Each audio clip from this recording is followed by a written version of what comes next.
Pessoal, vamos falar sobre a situação lá na Ucrânia, o que mudou nessas últimas 24 horas e principalmente vamos ver como é que está o andamento do fronte diplomático. Lembra como eu falei ontem, essa semana vai ser crucial a questão diplomática, tem várias decisões a serem tomadas aí e parece que as coisas estão indo bem, hein? Mas vamos chegar lá. Essas notícias foram sugeridas por Anderson R., Libertas também, e mais um monte de gente. Obrigado aí ao pessoal que sugeriu as notícias. Obrigado a você que está assistindo o nosso vídeo. Se você gosta do nosso conteúdo, por favor, deixe o seu like, se inscreva aqui no canal, né? Pois bem, vamos começar dando uma olhada aqui pelo fronte de batalha. Continuam havendo alguns bombardeios aqui na região de Sumy. Como eu falei para vocês, isso daqui não é indicativo de que a Rússia planeja uma nova invasão no norte da Ucrânia. É apenas que os russos querem que os ucranianos mantenham suas tropas ali, evitar que essas tropas sejam usadas para reforçar as posições no sul. Então eles ficam fazendo esses bombardeiozinhos meio solto, sem nada aqui, sem nenhum objetivo, né? Na região aqui de Kharkiv, infelizmente não temos boas notícias. Parece que os russos conseguiram avançar em alguns trechos aqui em Ternov, a gente já tinha falado, avançaram mais um pouco de ontem para hoje. Aqui no mapa do Deep State dá para ver melhor. Se a gente pegar aqui os dias anteriores, dá para ver que, olha só, ontem a Ucrânia, vou mandar um pouco mais para trás, alguns dias atrás, no dia 10 de junho, a Ucrânia tinha o controle de toda a área até a fronteira. De lá para cá, a Rússia contestou essa área aqui perto da fronteira, tomou mais alguns lugares aqui nessa região, mais um pouquinho, e mais um pouquinho aqui agora, toda essa área aqui está sob controle russo. Ou seja, eles reforçaram de fato essa região aqui, estão evitando que os ucranianos avancem mais para a fronteira, né?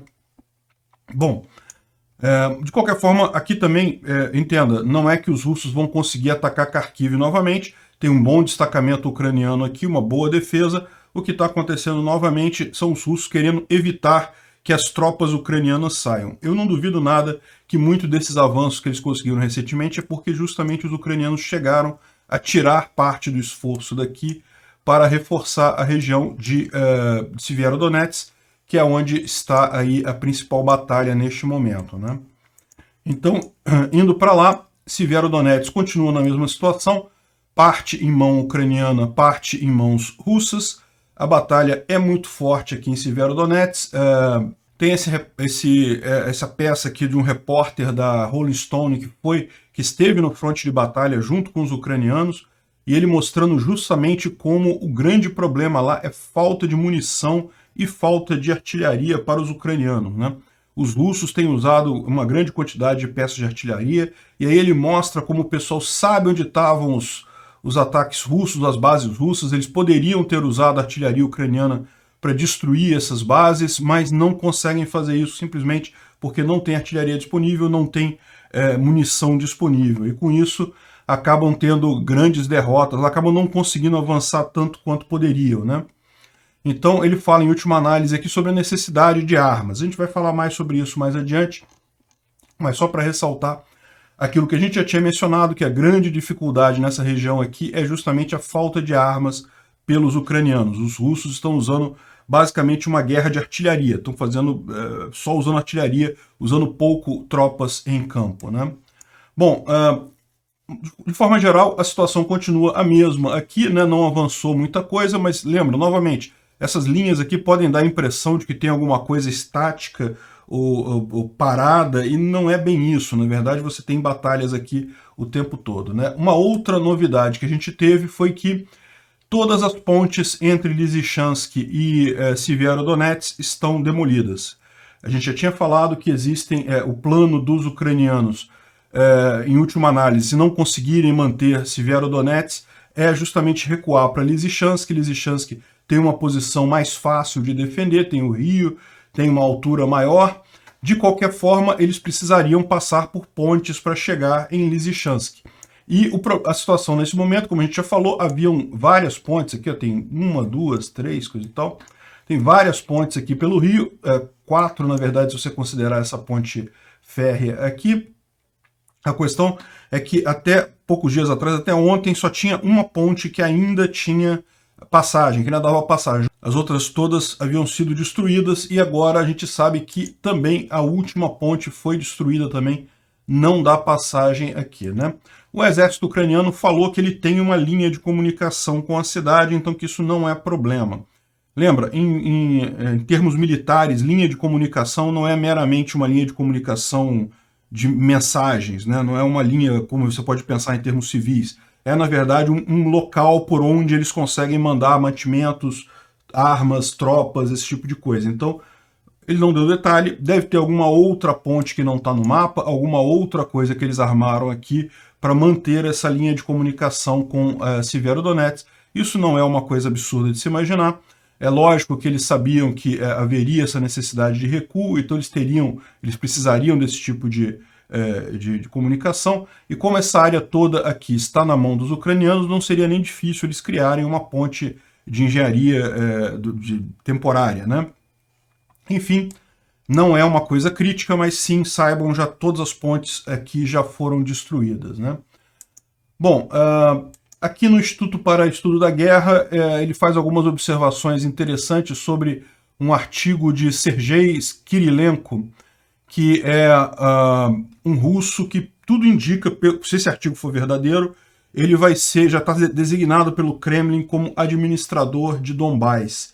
Então, aquela ideia que a gente falou, que no final das contas o Putin já confessou agora, que essa guerra não tem nada de, porque a OTAN estava avançando para o leste, não sei o que lá, porque estamos lutando pelos valores do Ocidente, valores tradicionais cristãos e coisa. Não tem nada disso. Eles estão lutando mesmo para anexar território. Essa é a proposta da Rússia no final das contas, né?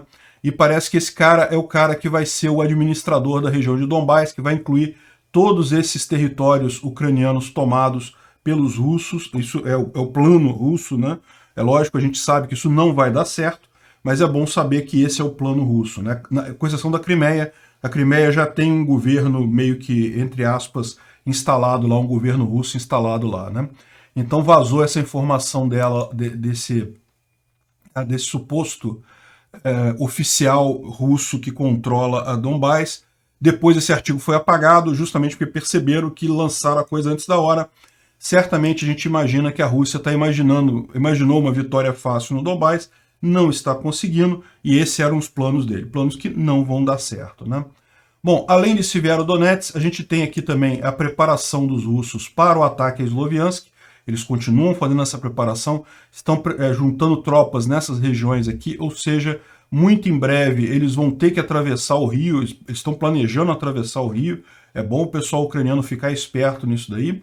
Eles certamente estão juntando muitas tropas aqui e o motivo é claro, né? Eles querem fechar esse bolsão aqui e daqui atacar Sloviansk. Se vão conseguir ou não, a gente vai ficar sabendo nos próximos dias, mas esse é o planejamento deles, né?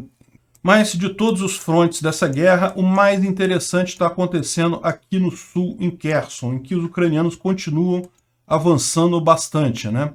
O Mike Martin, que é também um especialista militar, né, ele está falando sobre justamente essa questão de que você tem 3 frontes, basicamente, Kharkiv, Kherson e Severodonetsk, mas que o mais importante de todos é justamente o de Kherson, porque por 2 motivos. Primeiro, porque é onde os russos se sentem mais confortáveis, onde eles estão fazendo todo o planejamento de fazer plebiscito falso, aquelas besteiras para tentar anexar o território à Rússia, né?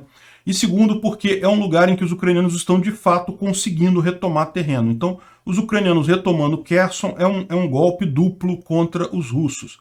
Não apenas pela perda do território, mas também por abortar esses planos absurdos russos de referendos e esse tipo de coisa, né? Além do que, tomando Kherson, toma-se também a água para a Crimeia, o que certamente é uma arma poderosa nessa guerra.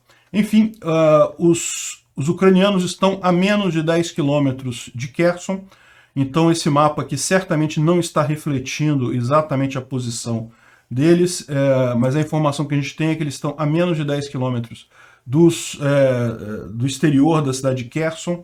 Então Kherson não é uma cidade grande, tá? Ela tem aqui, parece que eles estão próximos dessa cidade, desse distrito de Kherson chamado Chornobaivka. Chornobaivka é uma cidade muito conhecida lá na Ucrânia, a propósito, mesmo sendo uma cidade pequena e coisa e tal, mas tem toda uma fama aí da cidade.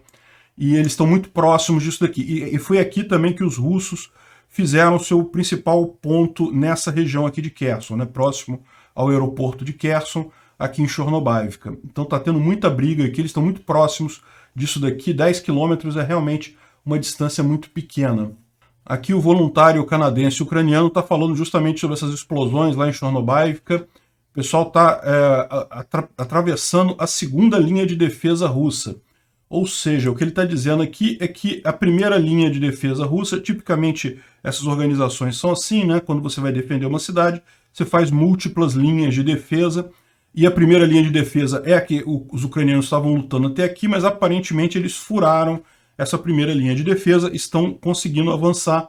A segunda linha de defesa está justamente aqui em Chornobaivka, ou próximo a Chornobaivka, e os ucranianos estão batalhando com ela. É possível ter uma terceira linha de defesa? Possível é, mas dado que Chornobaivka já é o centro militar dos russos nessa região, provavelmente são só duas linhas de defesa que tem aqui mesmo, e os ucranianos estão lutando nessa segunda linha de defesa. Então a gente pode ter notícias muito boas aí relativamente rápido. Essas coisas não são tão rápidas assim, mas é uma coisa interessante realmente, né? Parece que eles estão a 10 quilômetros noroeste da cidade, ou seja, 10 quilômetros noroeste da cidade é exatamente por aqui, em algum lugar por aqui, eles estão próximos mesmo de Chornobaivka. Bom, só para esclarecer, algumas pessoas questionaram que essa conta que eu uso de referência de vez em quando, do voluntário canadense ucraniano, que ela poderia ser falsa. Ele ontem teve uma grande discussão com o pessoal e ele esclareceu várias coisas sobre isso. A conta é sim de um canadense que está lutando na Ucrânia neste momento. O que acontece é que esse canadense, justamente porque ele está na frente de batalha, na região de Kherson, ele deixou as credenciais da conta também com um amigo no Canadá.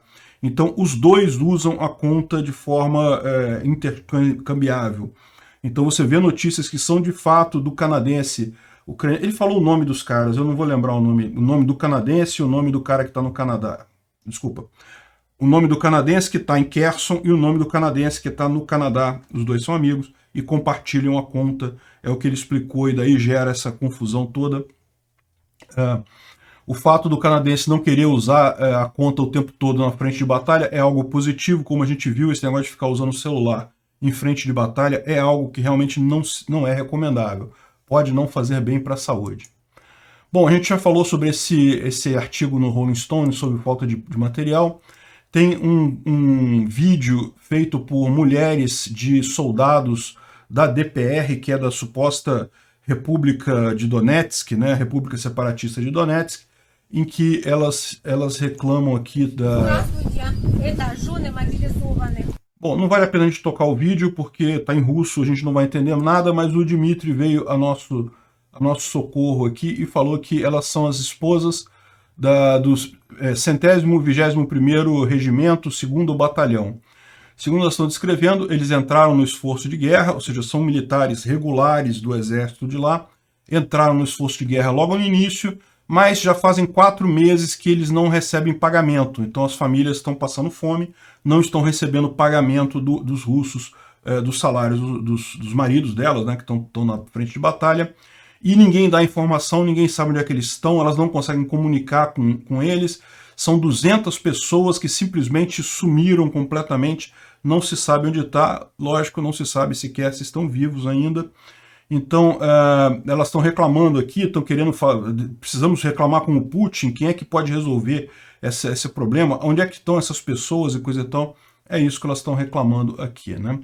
Ou seja, no final das contas, o que a gente está vendo é que uma parte considerável do custo militar dessa guerra está sendo tirado do próprio pessoal que entrou nessa onda de Donetsk e Luhansk, que acabaram com essas repúblicas separatistas, que lembra, isso não existia na Ucrânia, nunca houve movimento separatista. Isso foi tudo armado pelos russos, para você ver o mal que os russos estão fazendo à Ucrânia desde 2014, né? Bom, então vamos entrar na parte que eu acho que é mais interessante, sobre o fronte diplomático, que eu acho que é a coisa que vai ser o tema dessa semana, né? Como eu falei para vocês, amanhã, dia 15, tem 2 reuniões importantes. tem uma reunião da Comissão Europeia sobre os pedidos de entrada da Ucrânia, Moldova e Geórgia na comunidade europeia. Então amanhã eles vão decidir se dão status de países candidatos a entrar na comunidade europeia ou se arrumam algum outro mecanismo. Parece que tem uma proposta de que seria uma associação à União Europeia sem necessariamente se tornar membro. Enfim, amanhã eles vão decidir isso, né? São 3 países que estão pedindo. A Ucrânia foi quem originou o negócio, a Moldova e a Geórgia entraram também com esse mesmo pedido de entrada na comunidade europeia, né?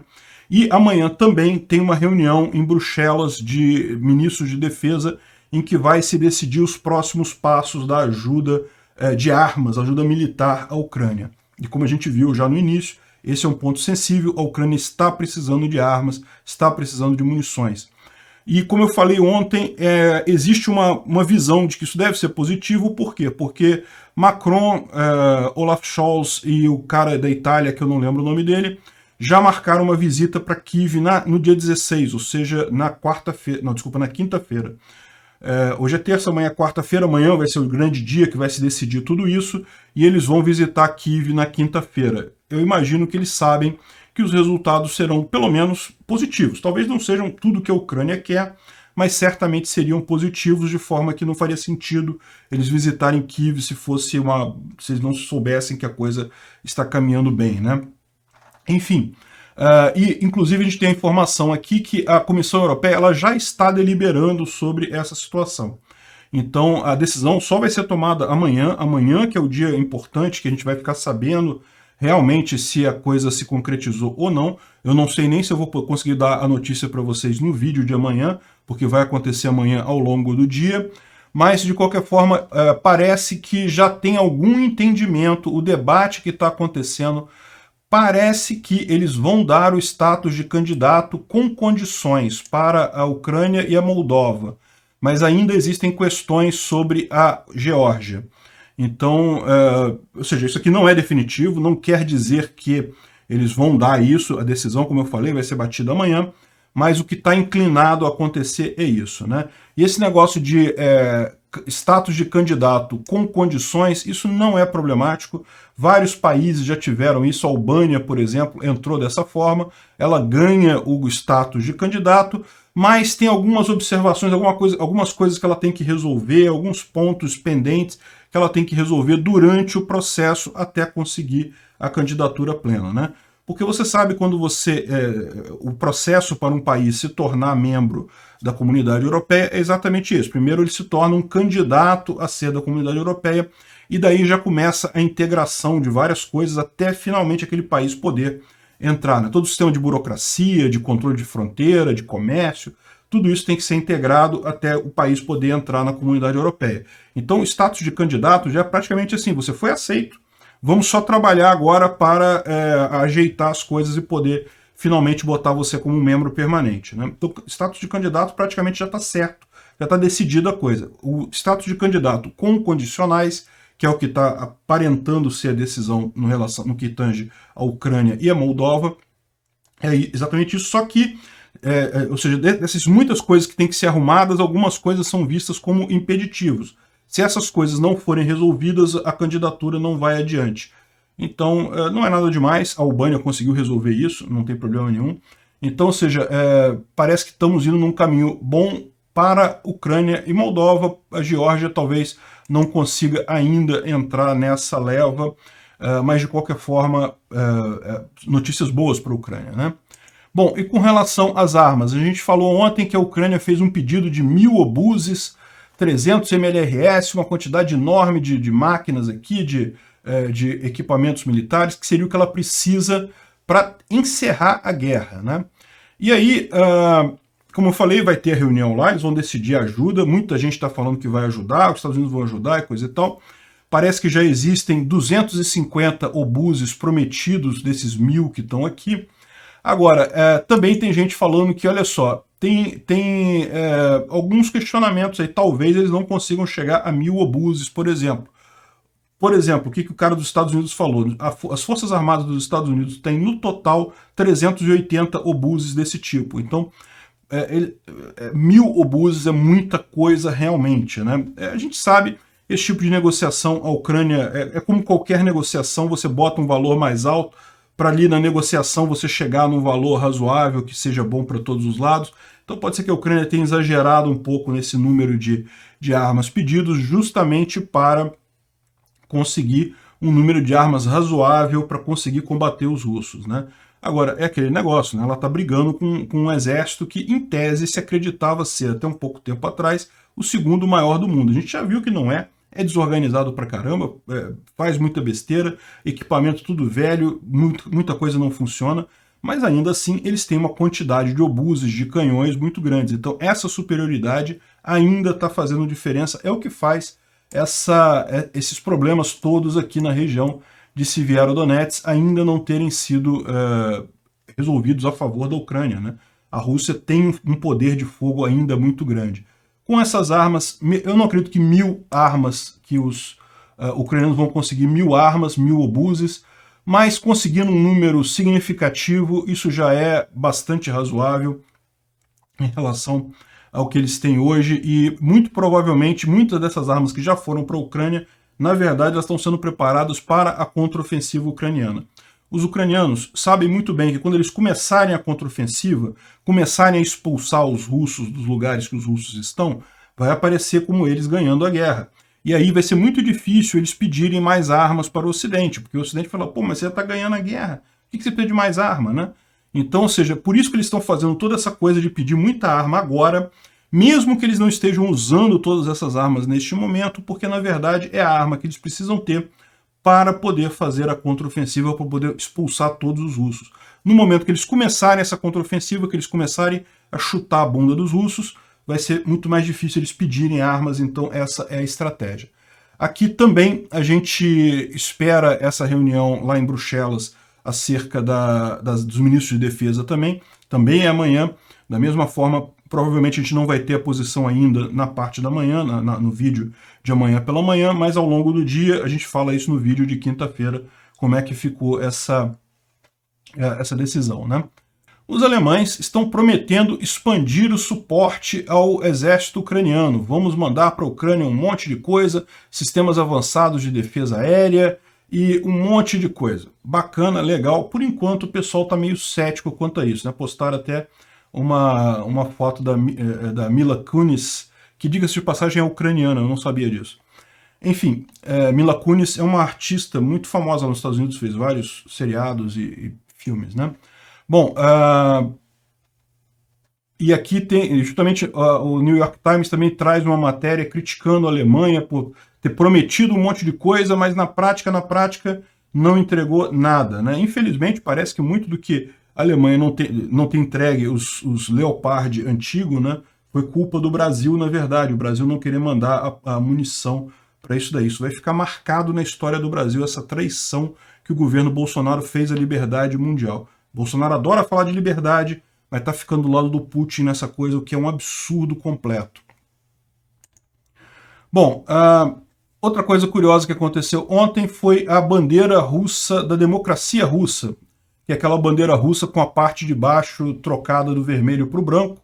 É um movimento que tem crescido principalmente em russos fora da Rússia. Evidentemente, dentro da Rússia, nesse momento, o Putin não ia levar isso numa boa, mas cada vez mais você tem russos fora da Rússia defendendo a ideia da democracia russa, ou seja, uma nova Rússia para substituir esse governo do Putin que está aí, né? Seria realmente uma boa medida. E bom, vamos concluir rapidinho aqui, já está ficando grande esse vídeo. A Wikipédia não está aceitando, os russos entraram com uma ação para a Wikipédia alterar as páginas dela sobre o conflito na Ucrânia, dizendo que não é guerra, que é uma operação especial e não sei o que lá, dizer que não houve massacre em Bucha e não sei o que lá. Um absurdo esse tipo de coisa. A Wikipédia já falou que não vai obedecer de qualquer forma, mas está lutando na justiça para não ser culpada nisso daí, né? Índia e China aumentam cada vez mais suas compras de petróleo da Rússia. O que essa matéria, que certamente paga por russos, está esquecendo de falar, é que quantidades ridículas de óleo que eles compram. Estão comprando mais? Estão comprando mais uma outra quantidade ridícula de óleo, é muito pouco que eles compram, e estão comprando por preços muito baixos. Isso para a Rússia continua sendo ruim.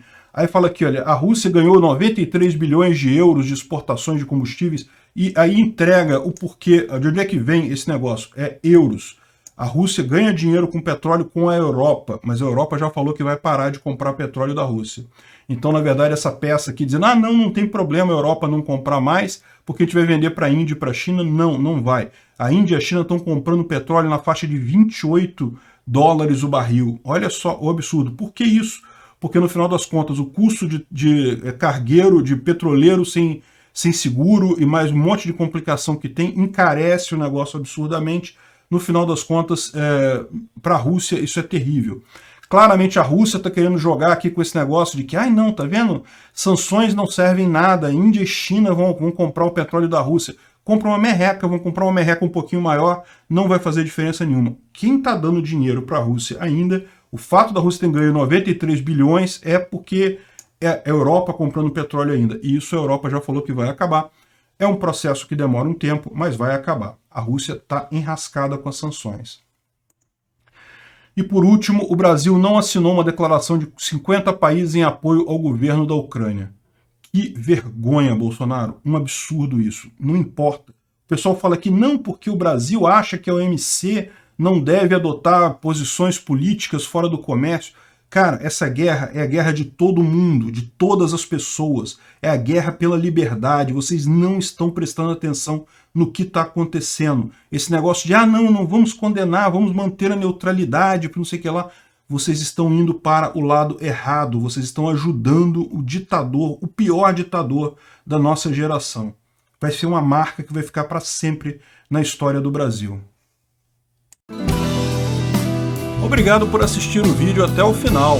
Além de curtir, compartilhar e se inscrever no canal, considere se tornar patrocinador com valores a partir de R$ 1,99. Clique no botão Seja Membro abaixo para saber as condições e vantagens de patrocinar o canal. Mais informações sobre o nosso projeto, visite nossos sites indicados na tela.